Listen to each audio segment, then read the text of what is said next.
an unlawful assembly. All persons. I don't know what happened to you as a kid, but fix that and go to therapy. Because you're obviously happy to hurt somebody, looking to hurt somebody. You got an issue, check it out.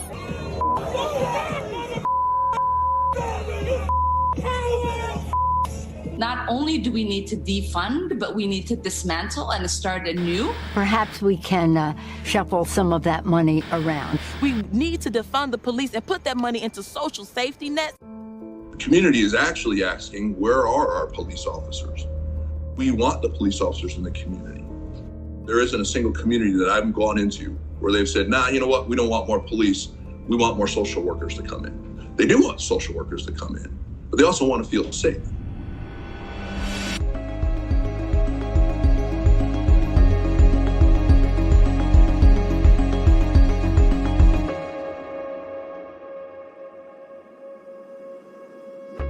There can be a very vicious cycle involving police efforts to solve homicides, which under circumstances last year and into this year meant that the police were solving fewer homicides. As a result, community confidence in the effectiveness of the police, it very likely decreases. And as community confidence in the police decreases, we might expect homicides to go up, increasing the caseload, making it more difficult for the police to solve homicides.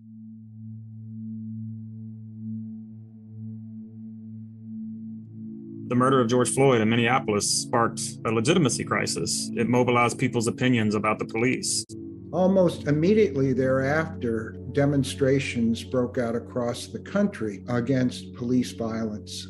The social justice movement and the defund the police movement, it was taken very seriously by our council, and the numbers of police officers that we have today are reflected as such.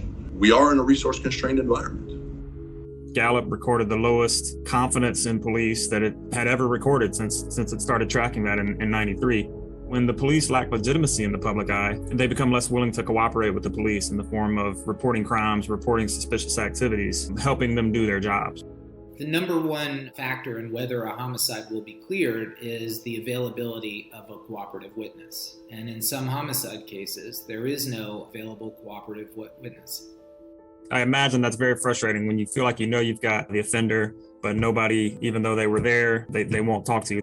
Unfortunately, in some communities that suffer from very high rates of homicide, there's also a corresponding lack of trust in police, both for the failure to protect community members from homicide and because of perhaps past police misconduct against members of that community.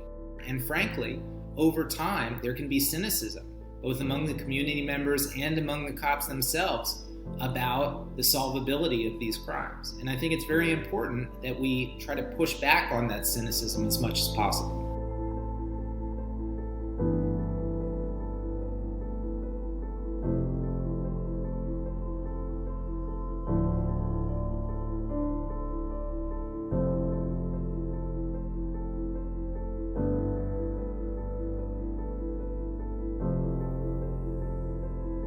There was this national movement of distrust in police and reduce the police in communities. The interesting thing that we've seen over this year as our homicide rates have gone where they've gone is the community is actually not in that same place. The community is actually asking, where are our police officers? We want the police officers in the community. There isn't a single community that I've gone into where they've said, nah, you know what, we don't want more police. We want more social workers to come in. They do want social workers to come in, but they also want to feel safe. We did see a major rise in homicide.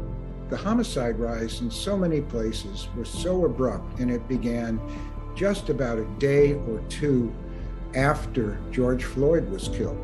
Departments simply aren't able to adapt as rapidly as the homicides are going up. And then if you add in the pandemic and depletion in police ranks, that makes solution even more difficult.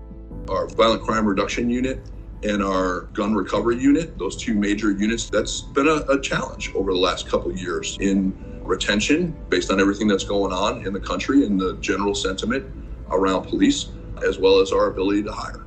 Across the country generally, but especially in communities that are hardest hit by high homicide rates, there is this hopelessness that there's really nothing that can be done, and that it is this chronic problem that is beyond sort of solving.